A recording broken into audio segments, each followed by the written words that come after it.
Good morning and welcome to the Crafty Canary for your tip on Tuesday.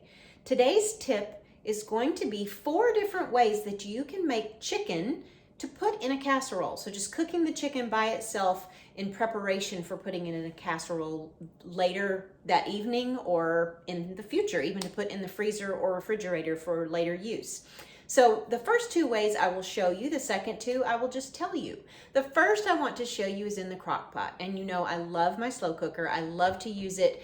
I like to do the bulk of my cooking in the morning when I have energy and before I've worked throughout the whole day, get a lot of that done, and then I don't feel quite so tired in the evening.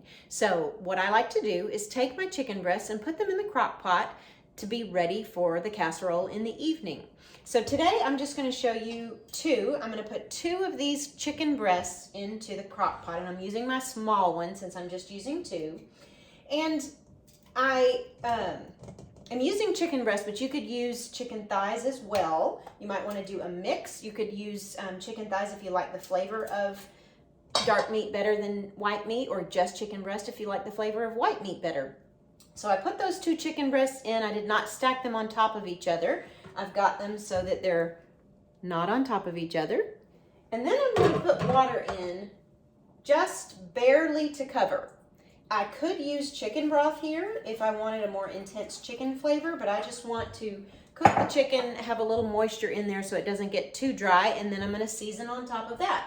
Don't forget to put your liquid in first before you put the seasoning in, because your liquid could wash off all the seasoning that you put on. So you want to make sure you do the liquid first. I'm just doing salt and pepper right now. You could do some garlic powder. You could do whatever seasonings you're going to put in your casserole. You could do some of that to intensify that flavor. Today I'm just doing salt and pepper. And we're going to put this on either low for 5 to 6 hours or high 2 to 3 and come back and show you what it looks like.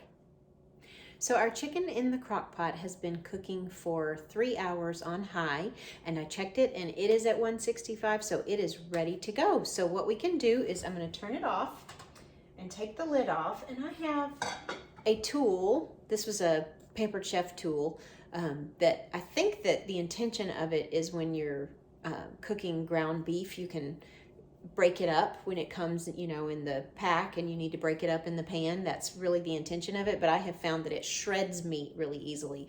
And this cooks so well in the crock pot that it's actually really well done, so, and moist because of the water, and we can shred it. So that's what I'm going to do, is put this tool in here and shred it. If you don't have this tool, of course you can also use 2 forks, but be careful in the hot crock pot. I would say take it out, let it cool a little bit, and put it on a cutting board if you're going to do it with the forks.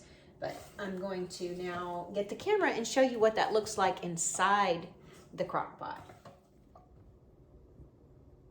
So here's what it looks like inside the crock pot, and I'm using my tool and I just twist and it shreds. And remember, again, you can do this with 2 forks on a cutting board, but be sure to let your chicken cool so you don't burn yourself. And that is our crock pot method of cooking the chicken for a casserole.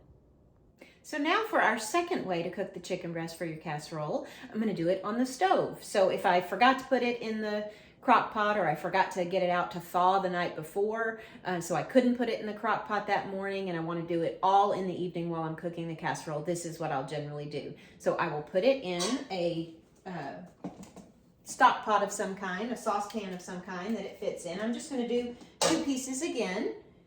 And I put it in the pan. This time I'm going to add water to completely cover, because we're actually going to boil these. So I want the water to be completely covering my chicken. And that's doing it. And then we're going to season again with salt and pepper. Again, you could season this water with other seasonings if you like. This probably doesn't season it as directly as it would in the crock pot because it has more water to cover, but it would still intensify the flavor, I believe.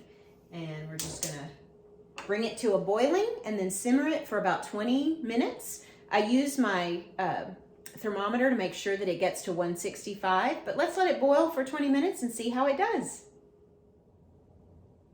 So we boiled our chicken for 30 minutes, and I checked it with my food thermometer and it was 165, so I let it cool for 10. So really you have about an extra 30 minutes to add to your recipe so that you can cook the chicken. And in this case, with it boiled, I'm gonna chop it into maybe 1/2-inch pieces for the casserole. So I'll just cut it and add it to my casserole.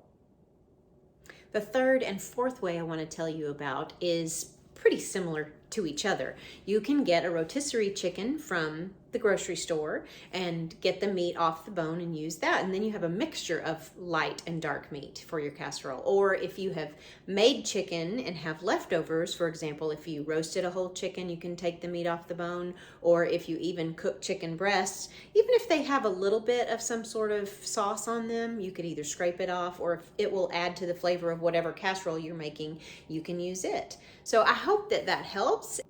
And come back next week and I will show you our family's favorite casserole recipe that I will make with this chicken that we've cooked today. So come back next week. Be sure to subscribe and tell all your friends. See you next time.